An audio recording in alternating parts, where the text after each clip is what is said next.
Okay, so yesterday the Beatles' final song released. This is where I come into the picture. In 1995, the Beatles Anthology special dropped. My father was looking forward to this. This was an event. The three surviving Beatles re recorded new songs with John Lennon's vocals. This was groundbreaking. And the end result is Three as a Bird and Real Love.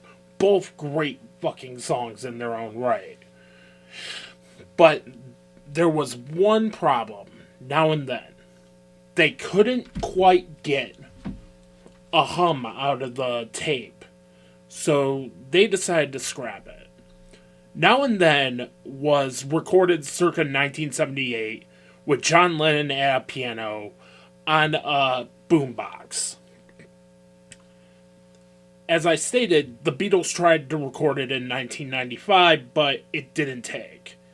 It wasn't until fairly recently that Peter Jackson's mall technology was able to extract John Lennon's voice and clean it up.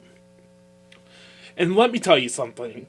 Hearing John Lennon's isolated vocal in that 12-minute documentary that released to Disney Plus and YouTube, that gave me literal chills. Tears came down my eyes. I couldn't believe what I was hearing. It was like John Lennon was in the vocal booth today. The one thing that kept me sane during COVID-19 was the Beatles. I practically deep dived every single one of their albums, listened to all the super deluxes, found takes that I loved. But one thing that piqued my curiosity was the what if of Now and Then. And I found the cassette tape demo with John Lennon and the piano. And I said to myself, oh my god, this could be a great Beatles song if they hit this right. That being said, if anybody wants to buy me the Super Deluxe Let B or Revolver on vinyl, I wouldn't mind. So fast forward to 2023.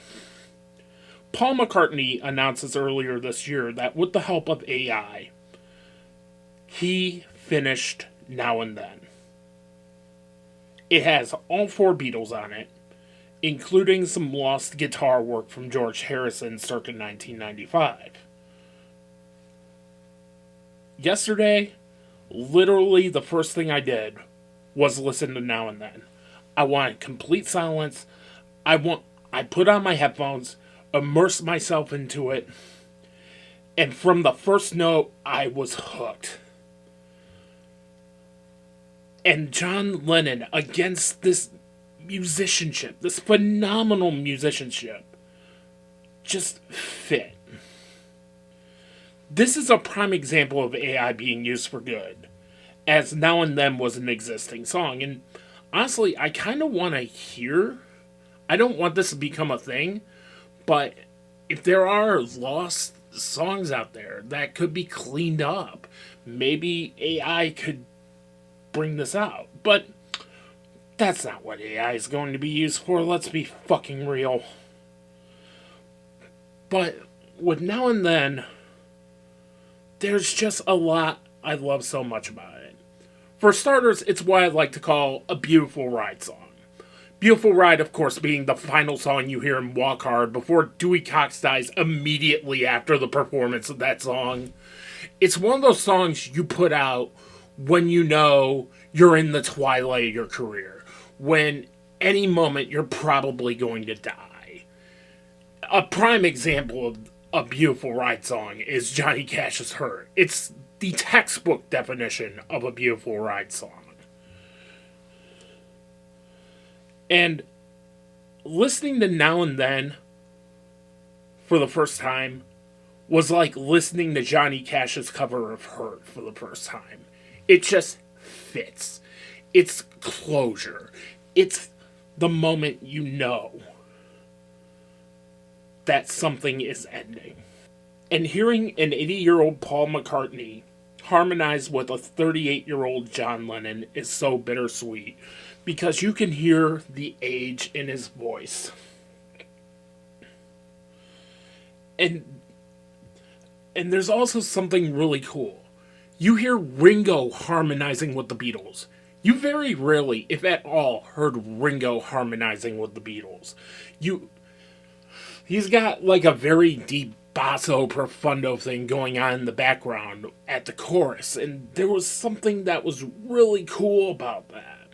And then, one thing that concerned me when I read about this was the fact that Giles Martin was going to mix in harmonies from Because, Here, There, and Everywhere, and Eleanor Rigby. I was worried. And then the bridge happens, where Paul McCartney plays a George Harrison-esque slide solo, and then those first notes of Because just hit me. Those first two beautiful harmonized notes from John, Paul, and George hit me in my soul as Paul McCartney just played a very minimalist but fitting tribute to George. And speaking of George, I like some of the stuff George does here. Like in the second verse, you hear a bit of a swinging rhythm in his guitar playing. I wanted some more of that. And then you have Giles Martin's orchestral arrangement, which I want to hear on its own because, goddamn, it's everything encapsulates who his father was. George Martin knew how to tastefully bring in stuff like horns and strings and not make it feel overproduced. The man is a master conductor. And Giles Martin's orchestral arrangement, I know I'm repeating myself a lot here. This is straight up coming from the heart. He was able to channel his father with this stunning orchestral arrangement where you hear hints of Eleanor Rigby or some of Martin's very underrated film score work. And listening to Now and Then, it makes me wonder what Peter Jackson and Giles Martin could do with Free as a Bird and Real Love. But Now and Then, let me tell you something. I listened to this song a grand total of 15 times yesterday. And the second time I heard it, I fucking bawled like a baby. I was fully awake. I was able to appreciate it more. Everything just hit on that second listen. Would I buy the triple LP 1967-1970 set for this? No. Would I buy the vinyl? If it had Free as a Bird and Real Love on it, yeah, hardcore. That would have been a day one purchase. But I don't justify spending $20 on one song with Love Me Do being the B-side. Because if you're going to do something like that, at the very least, maybe do like an alternate take of a Beatles song. But it got me thinking. Now and Then actually made me realize what my first episodes of the Criterion Collection are going to be.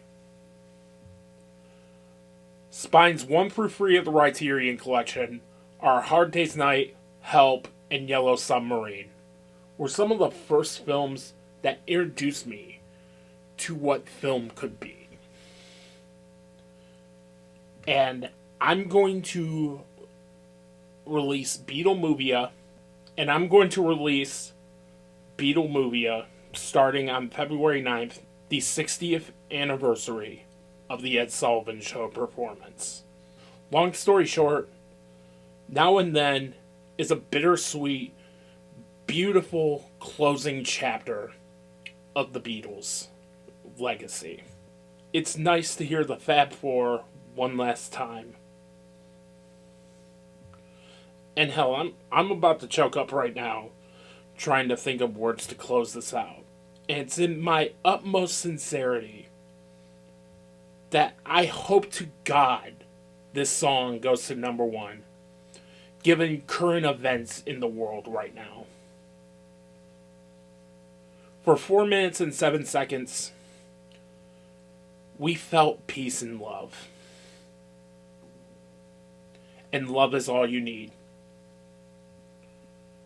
Be sure to like, comment, share, spread the word of New Realms Media. Follow me on all my socials at New Realms Media. And until then, and in the end, the love you take is equal to the love you make.